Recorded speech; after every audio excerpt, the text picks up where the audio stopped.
What it do, what it do, what it do? It's your girl back at it again. Listen, this ain't the same old introduction or whatever. First of all, welcome back to Black Girl White Coat. Welcome to my channel. Y'all, it's a beautiful day. We in quarantine. This is my first life checkup, check-in vlog in a while. And this is also my first vlog as Dr. Sandra Coker. Okay, doctor, all right?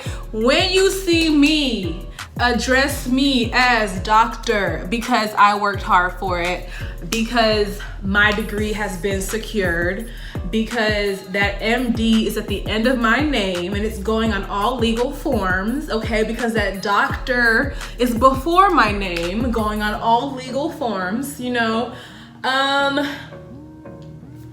So yeah, guys, what's up? I feel different. I feel very doctorish, and I'm just really happy today. But what's up, y'all? Thank you for tuning in. I am so happy to be back in front of the camera, to be back vlogging for y'all. And first, I'd like to give a shout out to Black Girls Can. They sent me a nice little care package. And even though it's summertime, basically here in Houston, it's cold in my apartment, and I love my crew neck. Shout out to Black Girls Can. Follow them on Instagram. Amazing organization that supports Black girls, and guess what I'm is a Black girl. You see this hair? You see? Okay, first of all, we're gonna shout out to my growth, because if y'all go back and watch my other natural hair vlogs, we ain't have this. You see that? You see this? We didn't have this before. Ooh, now I just stretched out the whole, but it's worth it. Y'all, we didn't have this before. Okay, let me stand straight. We ain't had this before. Shout out to 4 years of, you know, the most stressful time of my life, being medical school. Also being a time of growth. And you know, that little piece of hair now is a sermon that I could just stand right here and I could preach a sermon right here.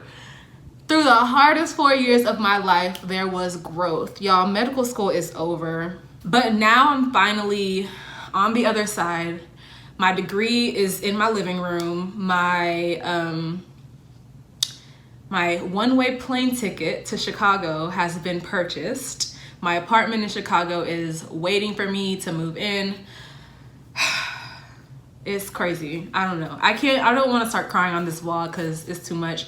But matching in a pandemic, graduating in a pandemic, and moving across the country in a pandemic. Excuse me?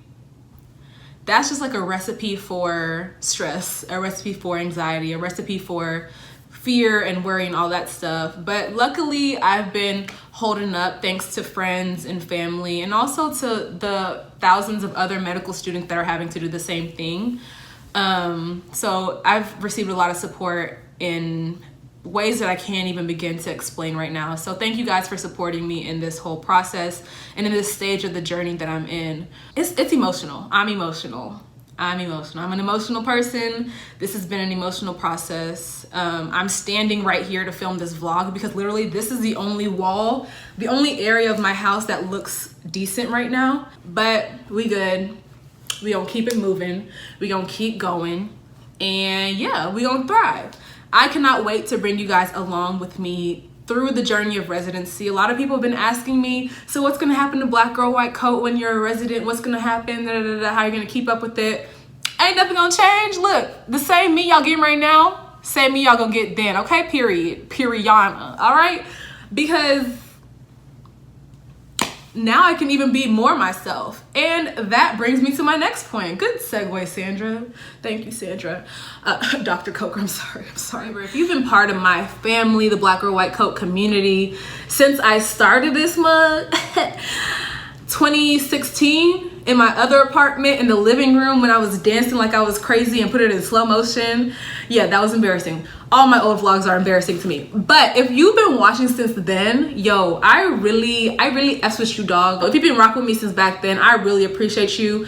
But you should also know that I always said that I would tell you guys my step 1 score and my all the numbers that created this here. When I got through everything, when I secured my bag. I am open with my score to anybody who asks me in person.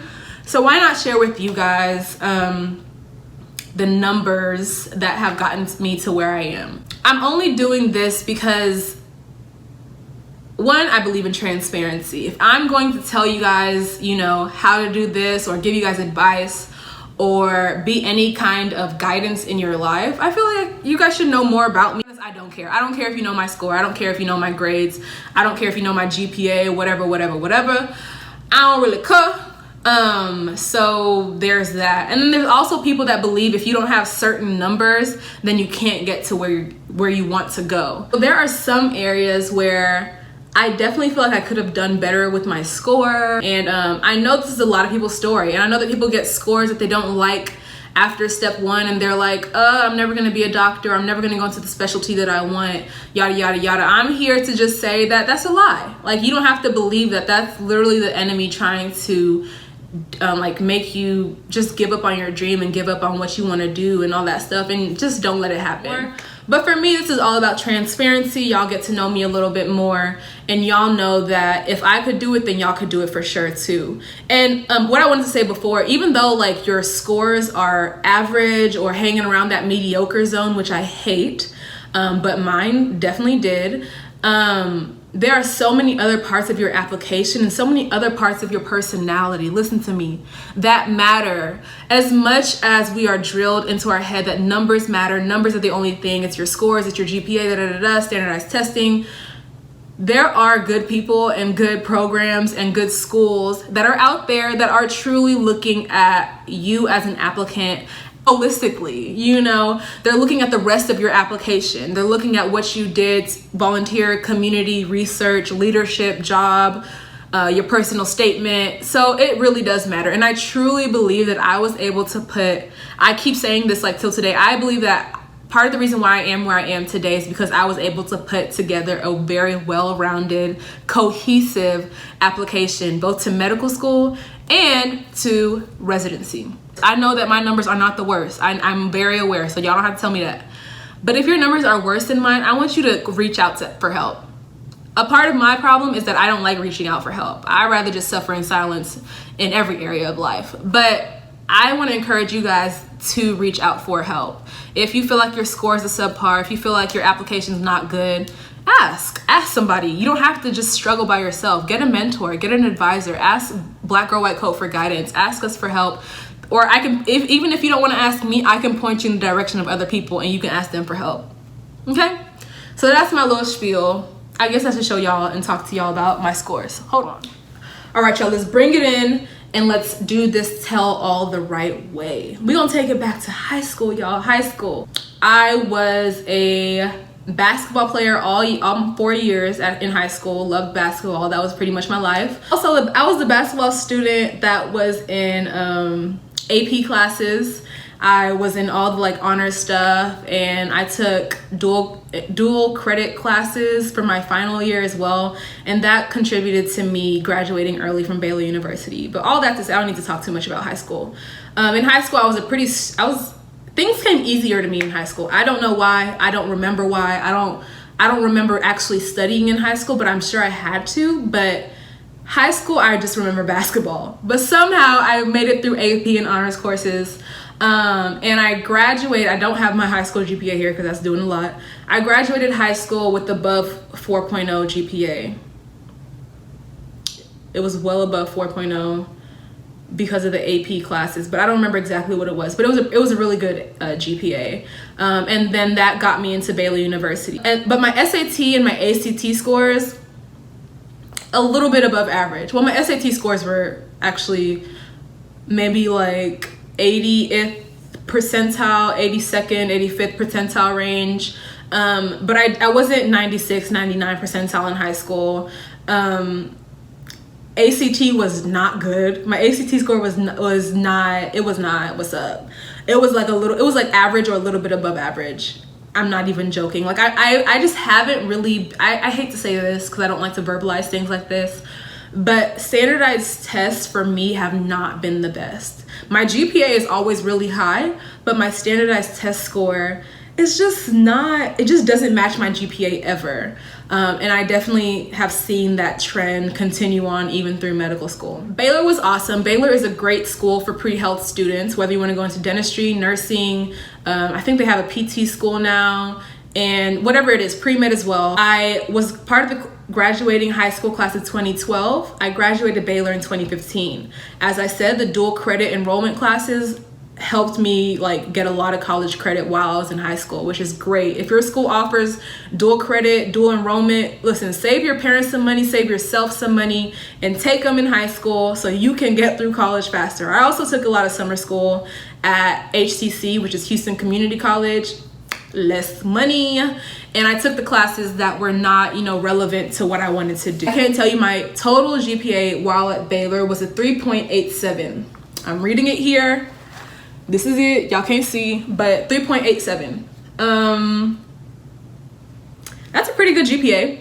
That'll get you in somebody med school. Okay, it depends on what you got on that MCAT though. What you get on that MCAT? I studied a lot in college, but I also made time for play. So if you talk to any of my college friends, anybody that knew me in college, except for probably that first semester of freshman year, I was pretty well balanced with play and study. That first semester, I was like, study, gotta get a 4.0, which I did. I got a 4.0 every semester up until my last year, which is when I had a boyfriend, which is when I just, went a little bit wild in college or whatever. But I had my fun. College is for that. College is for fun. I don't care what anybody says. College is for fun. We're paying too much money not to have fun. So I just really knew how to balance. I really knew how to, structure my time. I'm going to study now, and I'm going to reap the benefit of my studying. And then I'm going to go out and have fun. After tests, have fun. The week after a test, have fun every day. You know what I'm saying? So there's always a way to strike balance, no matter what kind of courses you're taking. Because let me tell you, the courses that I took were not easy. All pre-med courses are not easy. OChem, Physics 2 lab. I hated all the labs. I hated physics, period. Biochem, these are not easy courses, but it is possible to get a 4.0 if you put in the time and just structure yourself and be disciplined. Somehow I was disciplined in college. I was also a really good memorizer. I used to pull overnighters and just write out OChem formulas, at least, no exaggeration, at least 35 times the day before the test. And that's how I memorized stuff. I was a really good memorizer in college. And that was great in college, but it bit me in the butt in medical school, y'all. It bit me in the butt. MCAT scores. So now we're talking MCAT scores. Like I said, I took my score the first time, and it was August 15, 2014. So that must have been the August before I was about to graduate, because I graduated in May 2015. So on August 15, 2014, I got it. This is the old MCAT, y'all. So for y'all newbies, you guys only know the new MCAT score table thingy. This is the old MCAT. So I got a 23 my first time. A 23, y'all. For reference, a 23 is the 37th percentile.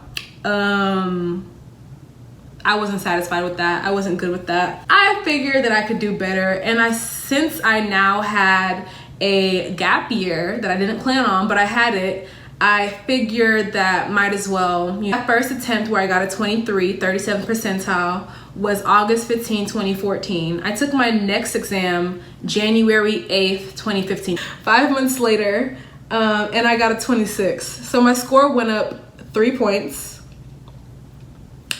And my percentile rank went from a 37% to a 55%. That's still not great. That's still not where I wanted to be. But I figured with the rest of my application, with my letters of recommendation, with my GPA at Baylor being a 3.87, I felt like I could be okay with a 26 on my MCAT. Listen, I'm not saying, listen to me, if your score is in the 55 percentile range, I don't know these days if that's good or bad. I would have to do my research on that. I haven't really prepared that for the vlog. But if you do have a question about, where your MCAT score lies or where your GPA lies, ask me and I'll be happy to do my research for you and we can talk about it. But for me at that time, I felt like it was okay for Texas medical schools because I had the backing of a really strong GPA and I had a lot of volunteer community service hours. I worked throughout college. I was leading a lot of volunteer community service groups. I had a lot of, leadership roles and other experiences that I felt like would make me a really good med school applicant. So that's why I said 55 percentile, 26 on my MCAT. It's not what I wanted in the least bit, but if a school sits down to look at my whole application, they're gonna be like, okay, she got it. She's okay. You know, she's gonna do well. I'm confident in Sandra that if she comes to my medical school, she will not fail out. She will not embarrass us as a school, and she'll do well. And I really believe that I was able to present that to medical schools. So that was my numbers and the statistics that got me up into medical school, y'all. Y'all see, like I said, my GPA, even in high school and in college, are both great. I have great GPAs, but my standardized testing just never is there, you know, and I'm almost done with standardized testing, but not really. But it is what it is. I felt that's just the kind of applicant that I was. So let's continue. So after MCAT, get into medical school, you know, you think that the journey, the hard work is over, but then you got step 1. So for reference, the passing is 194. And the average for this year was 229. My score was a 219.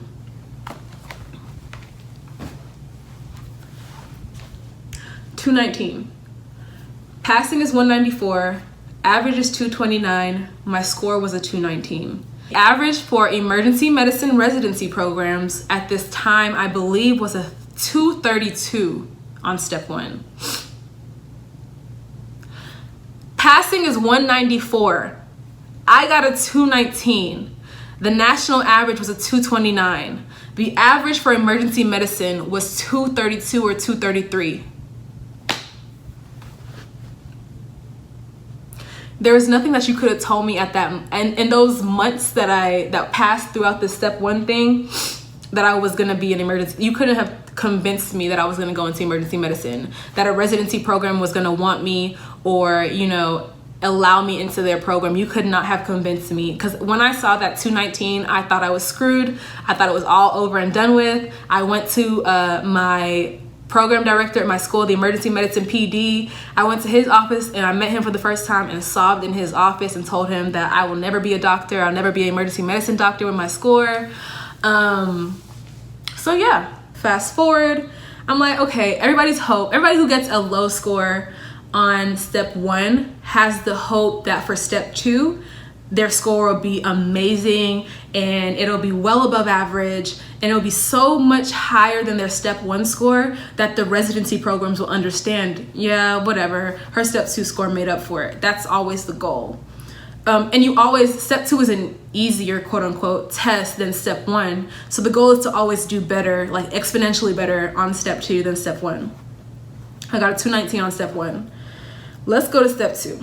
Step 2 CK, clinical knowledge. There's 2 parts to step 2. The minimum passing score for step 2 CK was 209. The average for this time was 244.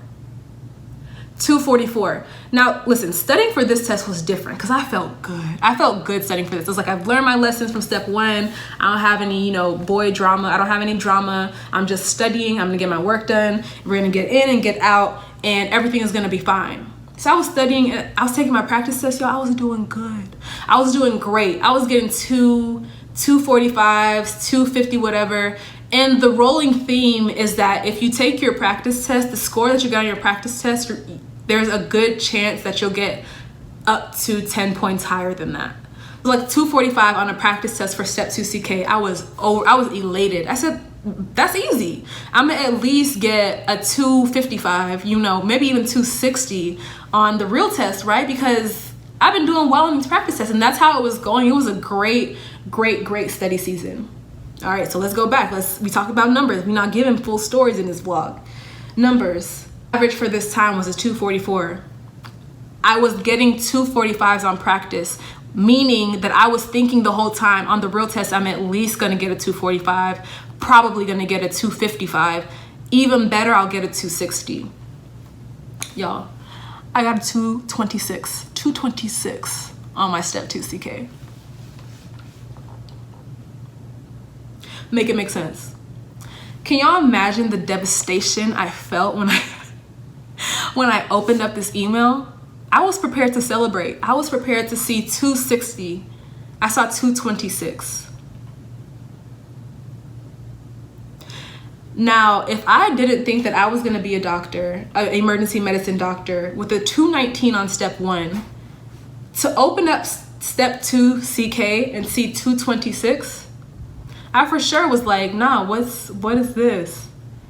Like, what? I am going into my 4th and final year. I have to apply for, I've already applied at this point for away rotations, and I have my away rotations. I'm about to start applying, you know, in the fall for residency programs, and these are my scores.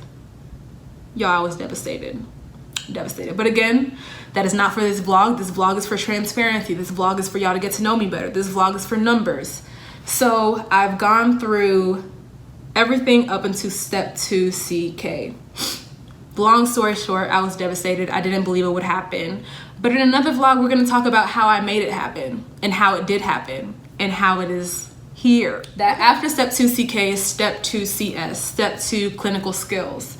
That is a pass-fail test. You don't know during the test if you're doing well, if you're doing badly. Usually you walk out and you're like, dang, I forgot to do this, I forgot to do that. So I felt really, with the way that I had let myself down in the past on standardized tests, I was really nervous going into step 2 CS. Probably more nervous than the average person should be or would be, or any medical student tells you that you have to be for step 2 CS. But luckily it is pass-fail, and I passed. So that was good, and it only had 2 options. But when I tell you I was nervous opening up that letter, I really was. But that test marked the end of my med school career to me in my head. So I had known that I had made it through at least the standardized testing part. But in another vlog, we'll talk about how I conquered these standardized tests and actually was able to make it make sense on an application. Because these scores really shouldn't, like, these scores, unless they're supported by something else, I hope that's what you're getting here, cannot make it to where I am today. So we're going to talk about exactly what it is that supported my standardized test scores. We're going to talk about how to be a successful medical student, and really just how to be a successful applicant to even professional school and to residency programs, because there is a way to go about it, and there is a way to make up for scores like mine. There's that. Those are the numbers. Those are the numbers through med school. For the rest of my med school grades, I passed, and I passed everything, passed every course. I was not the honors person. I didn't honors everything in med school. I didn't high pass everything in med schools. I passed everything in med school. So I had to battle a whole bunch of imposter syndrome, a whole bunch of doubt, and it was a rough time. But we're gonna discuss that in a later vlog. I just wanted you guys to get the numbers now, because I promised this at the very beginning. I told you guys I would keep it 100% transparent at all times. You guys would have access to my scores, grades, GPAs, whatever it is. So you guys can know a little bit more about where I'm coming from. And honestly, this tell-all vlog sets the stage for the next series that I'm gonna go into, which is the application series. And that's a series that's going to be beneficial for students that are applying from college to professional school, whether it's med school, dentistry school, whatever. And then also for med students or professional students who are applying to jobs or residency programs after that. So I'm going to make sure that this next series is a good one, is beneficial. It provides some good, high quality, high yield information. I'm gonna do another life update, when I'm moving and when I have moved. Right now, like I said, I have a couple days, less than 2 weeks until I'm out and in Chicago. Definitely apartment tours coming, definitely a tour of Chicago coming. So you guys stay tuned for all of that. A lot of lifestyles in the mix coming soon. And then we have the application starter pack series that's gonna be coming next as well. But for now, that's it. So I hope you guys really enjoyed this vlog. And at the beginning, I shouted out Black Girls Can. Y'all can find them on Instagram. I'll put their information down in the description box below. Support that lovely organization. And there's another person, group, organization, company, whatever it may be, that I would love to shout out. And it is Resi. I'm gonna put her information down in the description box below, but she is the author and illustrator of Girls for Medicine. Y'all probably have already seen this floating around Instagram and social media, but girl, you are doing an amazing thing. This book is too cute. This is amazing. This is representation. This is what Black Girl White Coat is about, and this is what Resi's about. This is what Girls for Medicine is about. And Resi Girl, I just want to say that I truly support you. I will always buy every single book. So you guys be sure to go to girlsformedicine.com. Go get this book. It is too cute. Our kids need to see it. We need to stand in the gap, and that's exactly what we're striving to do here. So I will continue to support companies and people like Resi, like Girls for Medicine, like Black Girls Can, as long as I can, because we have to support each other. If we don't do it, who's gonna do it? Nobody. As always, subscribe and share this vlog, this channel, if you haven't already. Yeah, I'm gonna get back to packing, get back to moving. We're gonna keep making it do what it do, okay? So I'm signing out, you guys. Bye.